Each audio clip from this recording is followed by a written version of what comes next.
Certains le savent, il y a eu un temps où le GPS n'existait pas et où il nous fallait avoir plusieurs cartes pour voyager. Des cartes pas toujours fiables, pas toujours à jour. Alors je me souviens des moments de panique que j'avais quand j'étais enfant dans la voiture, quand on se trouvait dans une grande ville que nous ne connaissions pas, en plein milieu d'une circulation dense, en nous posant cette question, faut-il aller à droite ou à gauche? Et ainsi, nous on bloqué la circulation dans un carrefour en attendant de trouver la réponse. Notre marche nécessite d'avoir un guide sûr, efficace, fiable.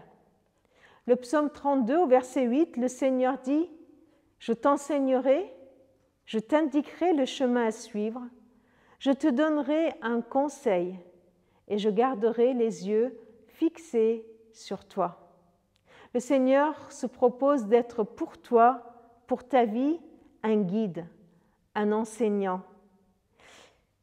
Si, par exemple, vous étiez malade, vous tourneriez vers qui? Vers le meilleur des médecins. Et on a même la chance de pouvoir consulter plusieurs médecins pour savoir lequel va nous rassurer le plus. Et on va choisir le meilleur, celui qui a la meilleure réputation. Qu'en est-il pour notre foi? Comment notre foi est guidée? Comment elle est instruite?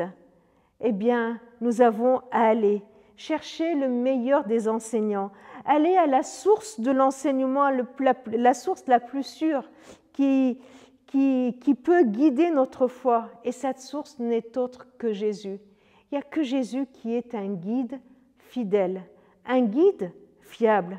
Par son amour, il désire nous instruire en toutes choses. C'est lui qui dit « Je t'instruirai, je t'indiquerai le chemin à suivre, je te donnerai conseil, je garderai les yeux fixés sur toi. » Voilà le désir du Seigneur, de nous apprendre maintenant à vivre cela.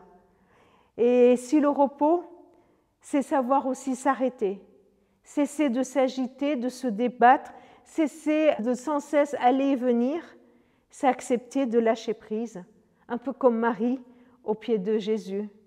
Venez, ensemble, venons ensemble au pied de Jésus et choisissons d'être là, à nous laisser instruire par lui, par les paroles qu'il a à nous dire. Alors allons dans ce lieu secret dont nous parle l'évangile de Matthieu, dans notre chambre, non seulement pour déposer nos fardeaux à ses pieds, mais pour aussi peut-être sortir notre Bible, sortir une parole qu'il a à nous dire et le laisser nous instruire. Il veut nous guider. Il a les yeux fixés sur nous parce qu'il tient à nous et il ne veut pas qu'on se perde.